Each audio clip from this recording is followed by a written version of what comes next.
오늘 우리에게 주시는 하나님의 말씀은 고린도 후서 5장 6절에서 10절까지의 말씀입니다.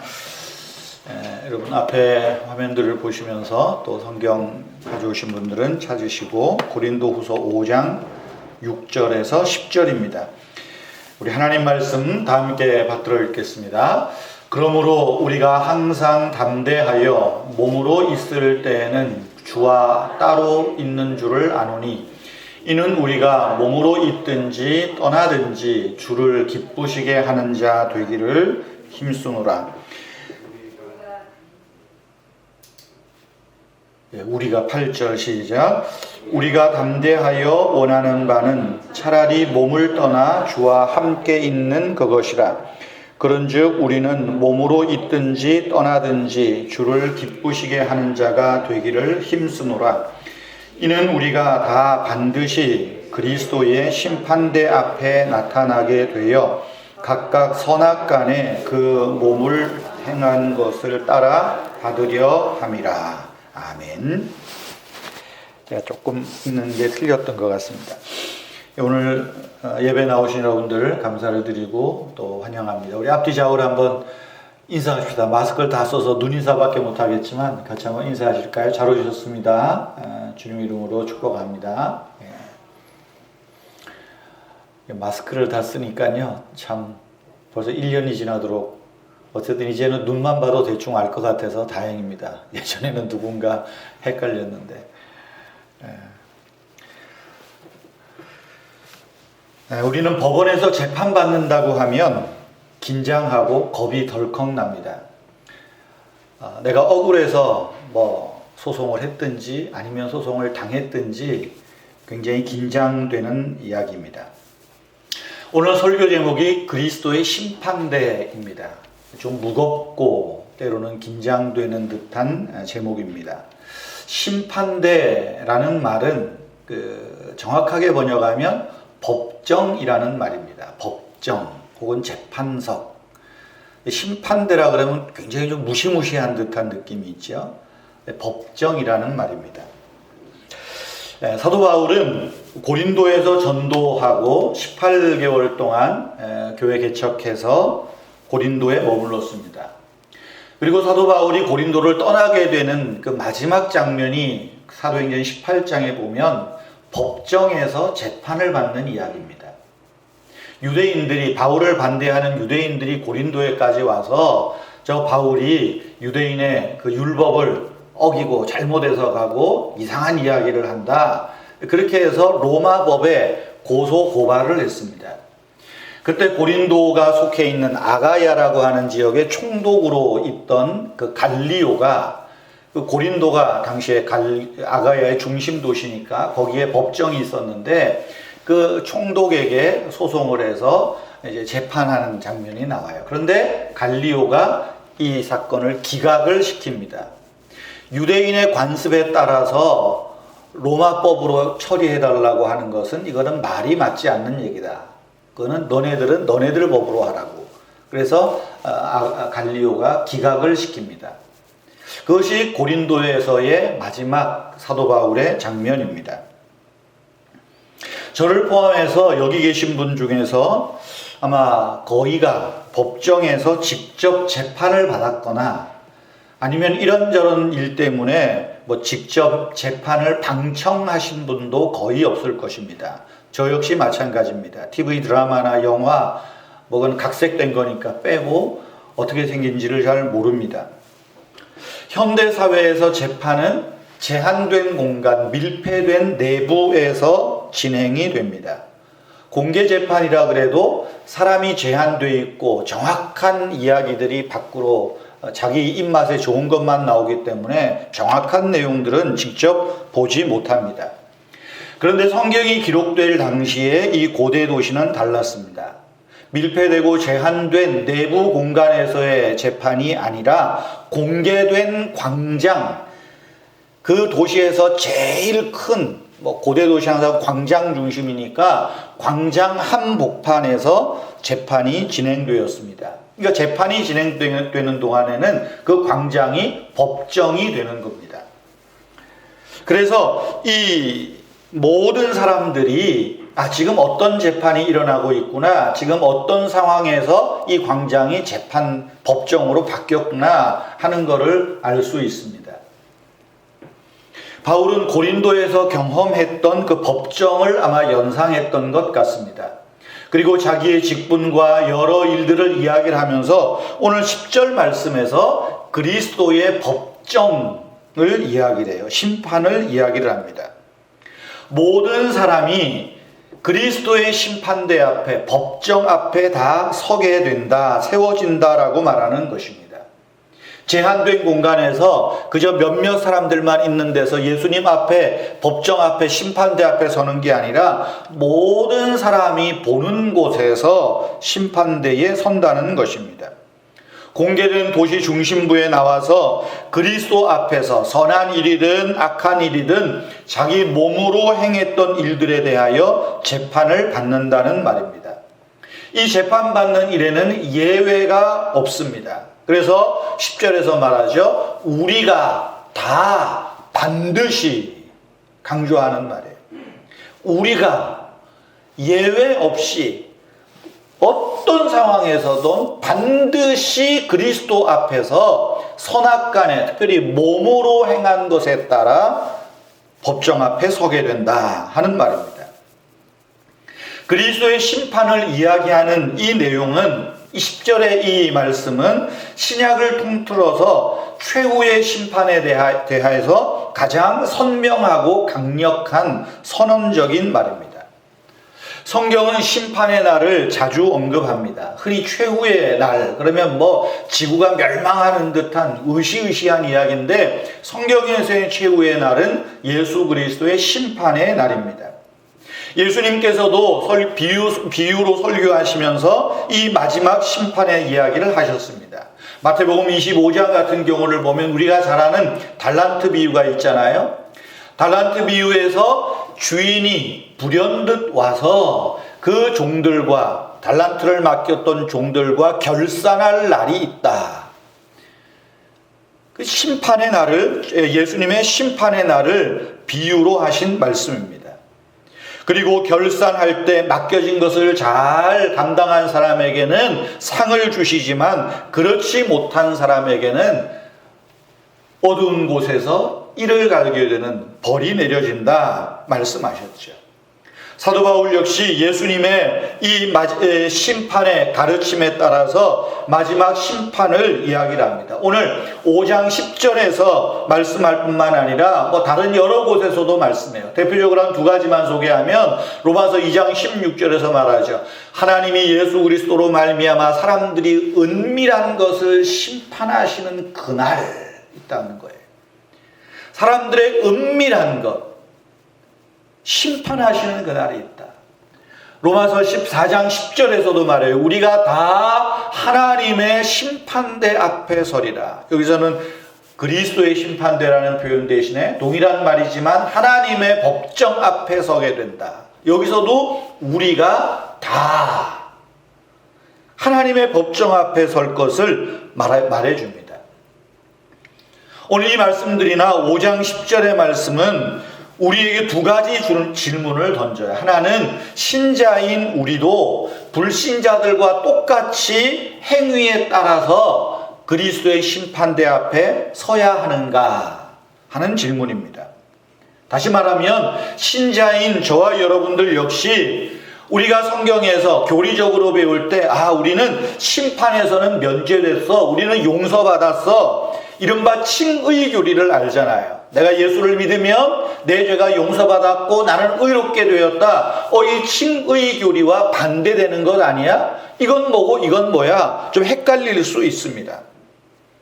사도 바울은 로마서에서든 갈라디아에서나 예수 그리스도를 믿는 사람을 하나님이 의롭다 여기신다 주장했습니다. 이른바 칭의 교리를 강조하여 말합니다.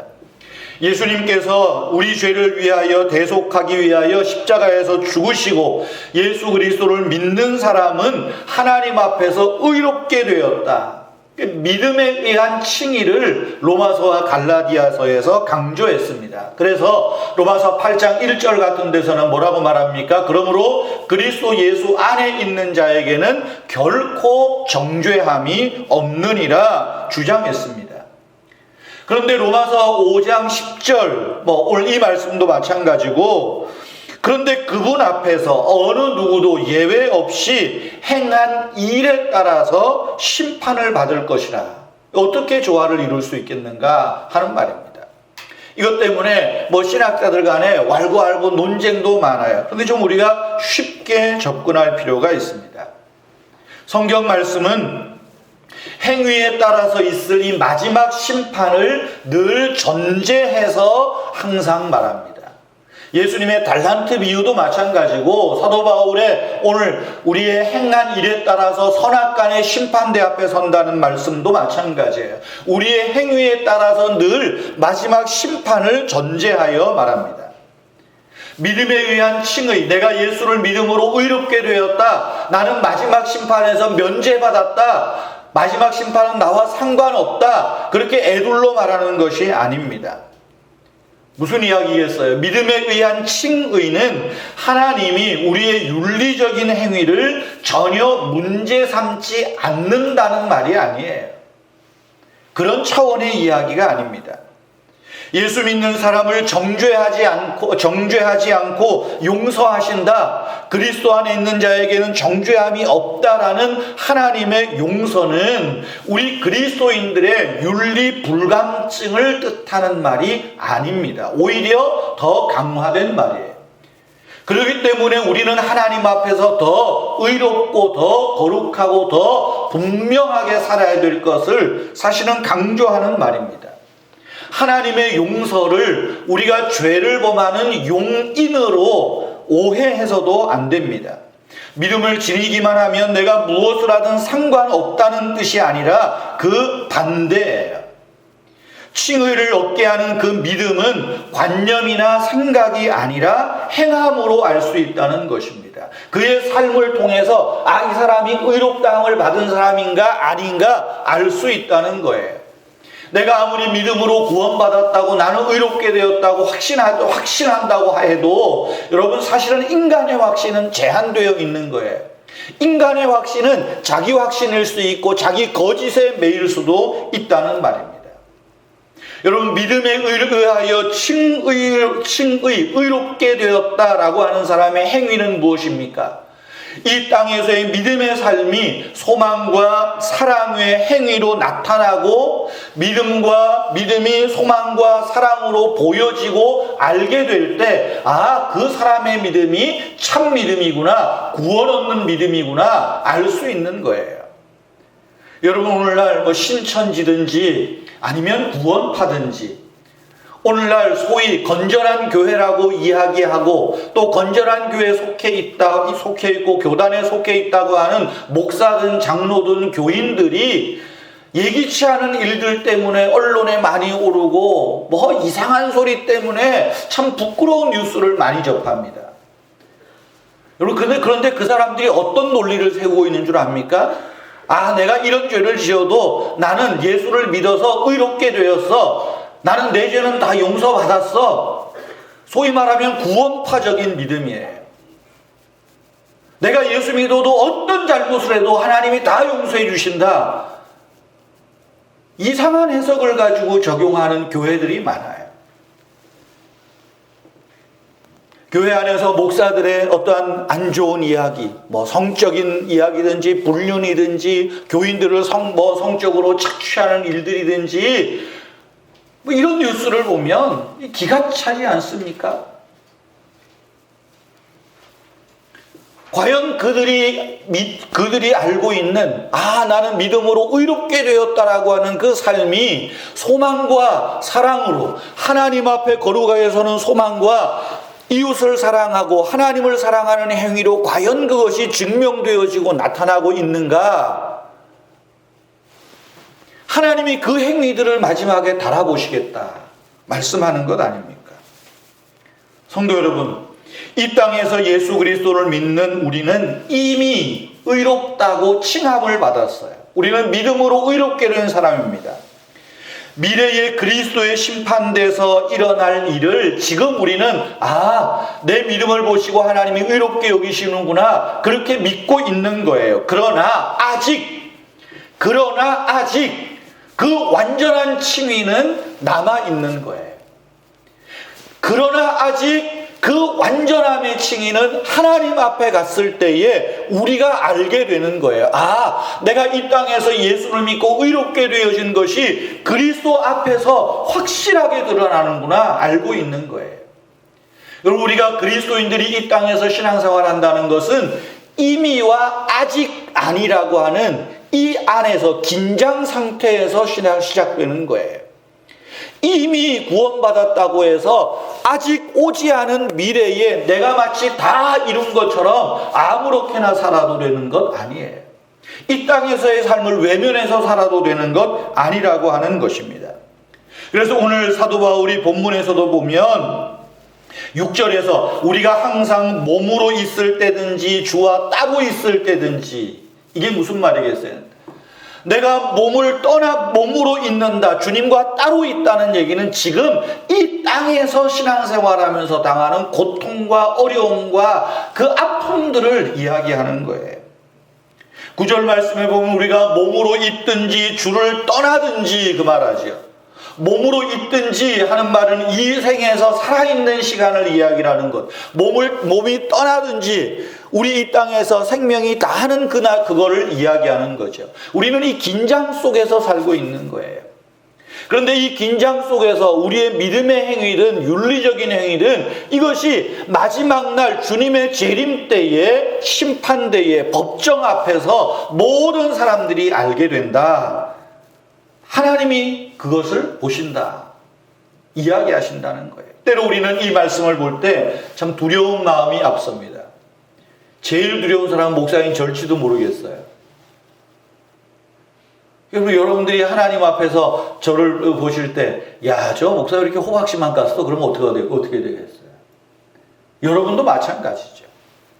그래서 우리는 신앙생활을 할 때 우리의 겉으로 드러나는 행위뿐 아니라 우리의 속, 동기, 깊은 것까지 감찰하시는 하나님이 우리를 보신다라고 하는 그 하나님 앞에서 신전의식을 가지고 믿음 생활을 해야 한다라고 하는 것입니다. 오늘 본문에서 우리가 얻을 수 있는 두 번째 질문이 있습니다. 우리가 그리스도 앞에 서야 한다면 그리스도의 법정에 심판대에 서기 전에 그러면 어떻게 살아야 하는가입니다. 다시 말하면 현재를 어떻게 사는 것이 그리스도의 법정에서 당당하게 서고 또한 그리스도의 법정에서 잘했다 칭찬받고 보상받는 길일까 하는 질문입니다. 여러분, 그리스도의 법정에서 보상받는 삶이 무엇입니까? 오늘 본문은 어떤 삶을 이야기를 합니까? 9절 말씀에 보면 주를 기쁘시게 하기를 힘쓰라 그렇게 말합니다. 어디에서 몸으로 있든지 살아있든지, 또 우리가 하늘의 부활의 영광스러운 몸을 입고 주님과 함께 있든지 주님을 기쁘시게 하는 자 되기를 힘쓰라 말합니다. 그런데 여기 힘쓰라고 하는 말은 성경 원어를 그대로 풀이하면 야심을 품으라 하는 말이에요. 내가 주님을 기쁘게 하겠다는, 소위 말하면 야망, 거룩한 야망을 가지라 그 말입니다. 야심에는 이기적이고 세속적인 것도 있지만 주님께 영광을 돌리는 거룩한 야심이 있어요. 그걸 이야기하는 겁니다. 이 땅에서 그저 나 하나 잘 먹고 나 하나 잘 살고 나 하나 편하자고 하는 그런 야심이 아니라 어떻게 주님을 내가 기쁘시게 할 것인가, 내가 어떻게 주님을 기쁘시게 함으로 나를 아는 사람들에게 유익을 세우고 덕을 끼칠 것인가, 그런 거룩한 야망을 가지고 야심을 가지고 이 땅에서 살라는 거예요. 왜? 우리의 그러한 야심들이 선악간에 그리스도의 법정에서 모든 사람 앞에 주님이 그것을 우리 따라서 보상하시고 때로는 우리에게 배상을 물리시고 그런 일들이 일어난다는 것입니다. 로마서 14장 8절 같은 데서는 말하죠. 왜 우리가 그리스도를 기쁘게 해야 되는가? 우리는 살아도 주를 위하여 살고 죽어도 주를 위하여 죽나니 우리는 주님의 것이다. 믿음으로 의롭게 되었다라고 하는 믿음이 있는 사람이 가져야 할 첫 번째 생각은 우리는 주님의 것이라, 예수 그리스도의 거라는 거예요. 예수 그리스도가 나의 주님이시라는 이 거룩한 고백 앞에서 살아가는 것입니다. 사람을 기쁘게 하는 일들, 사람의 기쁘게 하는 어떠한 사역에 힘쓰다 보면 세속적이고 타협적으로 흐를 수밖에 없습니다. 하나님께서는 그런 일에 복을 주실 수가 없습니다. 여러분, 주님을 기쁘시게 하는 이 하심, 어떤 것들이 있을까요? 성경에 많이 있지만 몇 가지만 한번 찾아보십시다. 첫째는 우리 몸으로 하나님께 산 제물을 드리는 겁니다. 예배의 삶입니다. 로마서 12장 1절 말씀 잘 알죠? 우리 다 같이 한번 읽어봅시다. 시작. 너희 몸을 하나님이 기뻐하시는 산 제물로 드리라. 이는 너희가 드릴 영적 예배니라. 주일날에 교회당에서의 예배뿐 아니라 우리의 몸을 하나님이 기뻐하시는 산 제물로 드리는 것. 이것이 주님을 기쁘게 하는 거룩한 야심, 야망이라는 것입니다. 이것이 그리스도를 잘 섬기는 일입니다. 요즘 코로나 때문에 거리두기 한다고 해서 이렇게 예배당 20% 제한 하니까 몇몇 분들 보일만한 분인데 안 보여서 이렇게 보면 내가 가면 20%가 넘을까봐 저는 온라인으로 한다고. 그것도 괜찮은 일이죠. 아무래도 좀 집중이 얼마나 잘 하셔서 잘 할지는 의문이지만 어쨌든 그런 마음으로 또 열심히 참여하시기도 합니다. 또 아침마다 유튜브를 통해서 또 우리 같이 하나님 앞에 묵상하고 기도하고 또 그런 참여하실 분들도 있고 귀한 일이죠. 귀한 일이죠. 네. 그래서 우리가 하나님 앞에 내 몸을 산 제물로 드리는 것, 몸을 산 제물로 드리는 것. 두 번째는 믿음이 약한 사람들을 섬기고 돕고 덕을 세우는 일입니다. 로마서 14장 18절 다 같이 읽겠습니다. 시작. 그리스도를 섬기는 자는 하나님을 기쁘시게 하며 사람들에게도 칭찬을 받느니라. 그리스도를 잘 섬긴다는 게 뭘까요? 사람들의 약점을 담당하고, 로마서 15장 1절 2절의 그 말씀인데 사람의 약점을 담당하고 덕을 세우고, 덕을 세우는 거예요. 사람들에게 덕을 세우는 것. 그것이 그리스도를 섬기는 일입니다. 여러분, 이런 삶이 그리스도의 심판대 앞에 섰을 때 그나마 부끄럽지 않은 모습이라는 거죠. 세 번째로는 할 수 있는 대로 우리는 세상의 악에서 우리가 좀 자꾸만 분리시키는 일이 필요합니다. 에베소서 아까 소개드렸고 에베소서 5장 10절, 12절, 11절 말씀 다 같이 읽겠습니다. 시작. 주를 기쁘시게 할 것이 무엇일까 시험하여 보라. 너희는 열매 없는 어둠의 일에 참여하지 말고 도리어 책망하라. 어둠의 일에 참여하지 않는 것. 좀 우리가 죄를 멀리 하는 것. 세상의 유혹에서 조금 우리를 거리두기 하는 것. 여러분, 사람들만의 거리두기가 아니라 조금 세상의 악과 세상의 유행과 또 세상의 무질서와도 우리가 거리두기 할 필요가 있어요. 그것이 주님을 기쁘시게 하는 일이라 성경은 말하죠. 네 번째로는 우리 삶 가운데서 하나님의 온전하신 뜻이 성취되도록 헌신하는 겁니다. 로마서 12장 2절 다 같이 읽습니다. 너희는 이 세대를 본받지 말고 오직 마음을 새롭게 함으로 변화를 받아 하나님의 선하시고 기뻐하시고 온전하신 뜻이 무엇이든지 분별하도록 하라. 하나님 앞에 우리의 삶을 헌신해 드리는 것입니다. 다섯째는 성경에 보니까 에베소서와 다르게 골로새서에는 부모를 순종하는 것이 주님을 기쁘시게 하는 것이다 라고 말합니다. 자녀들아 모든 일에 부모에게 순종하라. 이는 주 안에서 기쁘게 하는 것이다. 주 안에서 기쁘게 한다는 바는 두 가지 의미. 하나는 주님 안에서 부모님을 순종함으로 기쁘게 하는 방법이 있는가 하면 순종하는 그 일이 주님을 기쁘게 하는 것이다. 두 가지로 해석할 수 있는 그런 이야기입니다. 여러 구절들이 많이 있죠. 여러분, 경건한 야심에는 아무 잘못된 것이 없습니다. 우리가 몸으로 있을 때나 떠나 있을 때나 주를 기쁘시게 하는 자 되기를 힘쓰라. 왜 그런가? 10절에서 말하잖아요. 우리가 다 반드시 그리스도의 법정에 서서 선악간에 행한 것에 따라 받으려 함이라. 우리는 사도신경으로 신앙을 고백할 때마다 부활하신 주님께서 거기로부터 산자와 죽은 자를 심판하러 오십니다 라고 고백합니다. 심판하러 오시는 그날 우리는 그리스도의 법정에 서야 됩니다. 법정에서 옳고 그름이 판결됩니다. 우리의 행위가 의로운가 그렇지 않은가 판결된다는 것입니다. 우리는 그리스도의 심판대라는 우리말로 성경에 심판대라는 말이 있어서 그런지 굉장히 어두운 쪽으로만 생각해요. 그러다 보니까 믿음으로 의롭다함을 받은 사람에게는 말씀드린 대로 그 심판대에 서지 않아. 심판대는 믿지 않는 사람들한테만 있는 거야. 너무 이렇게 강조가 되어 왔어요. 항상 어두운 것만 이야기를 하니까. 심판은 지옥으로 보내기 위한 결과로만 생각을 하니까 그래요. 여러분, 그런 건 아닙니다. 내가 예수 그리스도를 믿음으로 하나님 자녀로서의 확신이 있고 나름대로 이 땅에서 하나님을 의지하고 신앙생활하면서 마지막 날에 심판때 오면 내 잘잘못이 들추어지면 어쩌나, 그때 혹시나 내 잘못이 들추어져서 내가 하나님의 심판을 받고 음부로 떨어지면 어떡하나 걱정부터 합니다.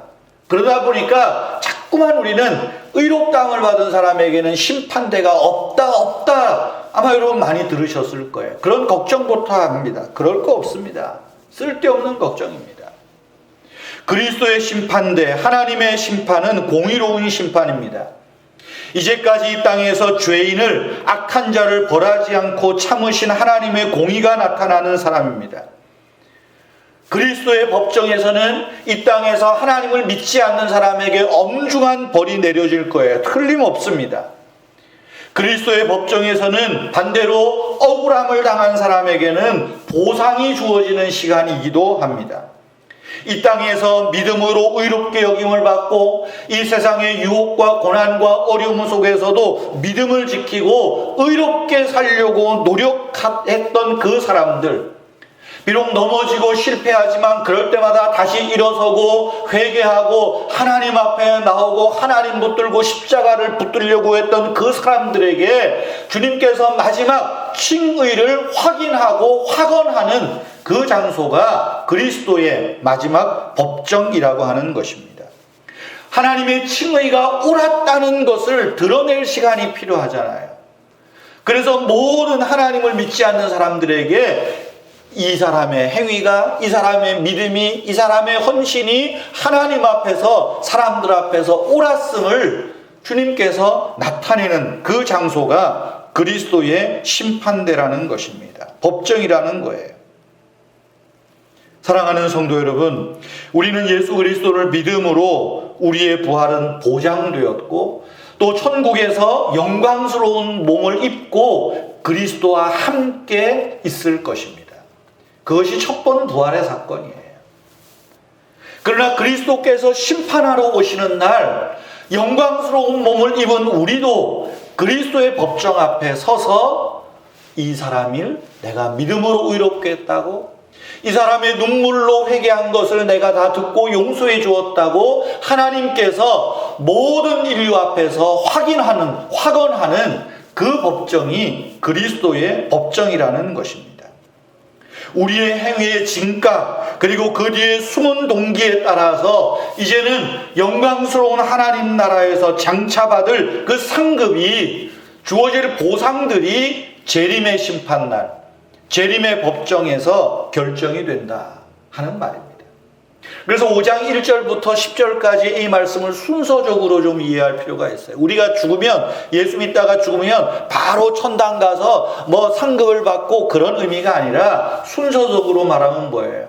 이 땅에서 예수 그리스도를 믿고 죽은 사람들, 우리의 육신의 장막이 무너지면 하나님 나라에서 하나님이 예비하신 영광스러운 몸을 덧입고 주와 함께 있습니다.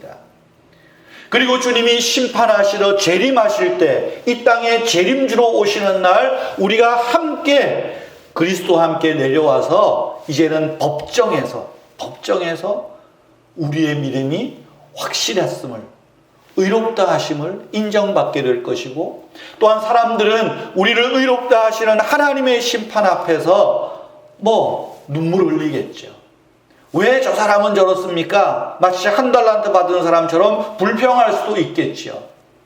그러나 그것은 그 사람의 행위에 따라 하나님께서 벌을 내리시겠죠. 그러나 영광스러운 몸을 입은 이제 우리에게는 그리스도의 법정에서 우리의 믿음의 행위에 따라, 삶의 행위에 따라 보상이, 하나님의 상급이 주어진다는 것입니다. 그러므로 사랑하는 성도 여러분, 오늘 9절에 있는 말씀처럼 우리는 육신의 몸을 입고 있든지 육신의 몸을 떠나서 주님과 함께 있든지 항상 주님을 기쁘시게 하는 자 되기를 힘쓰라. 거룩한 야망을 품고 살든지 죽든지 주님을 기쁘시게 하는 복된 성도님들 되시기를 주님의 이름으로 축원합니다. 우리 찬송가 445장 찬송하겠습니다.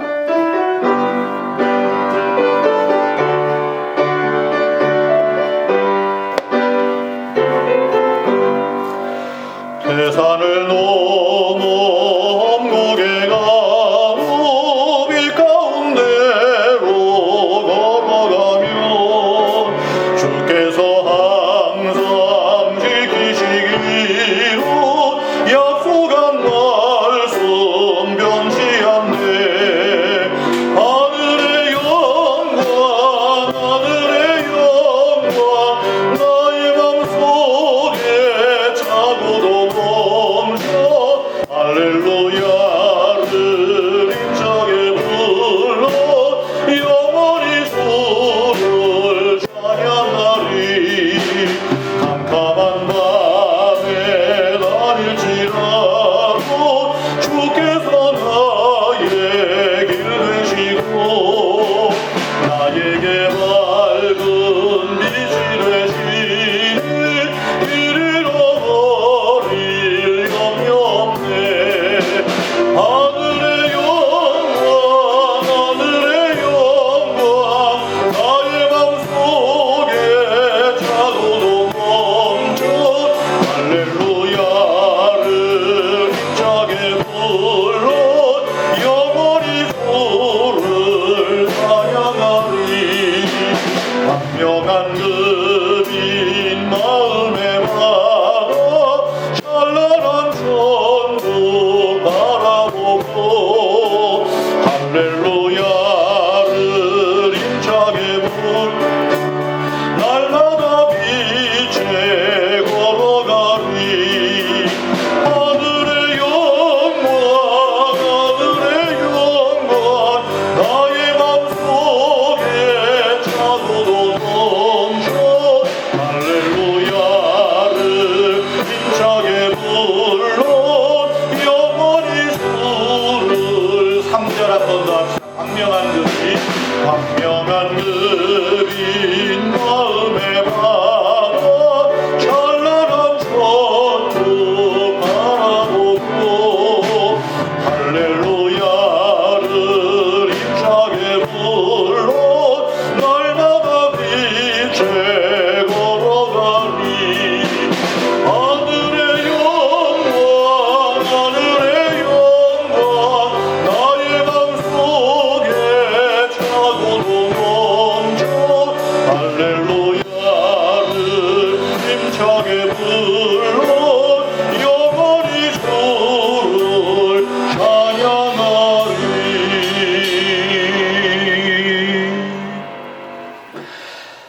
거룩하신 하나님, 우리를 광명한 빛 가운데 걸을 수 있도록 믿음 주시고 이 길로 불러주셨사오니 이 땅에 사는 동안에 믿음을 지키며 주님을 기쁘시게 하며 그래서 하나님을 영화롭게 하는 복된 삶을 살아가도록 주님 우리를 붙드시고 힘을 주시옵소서.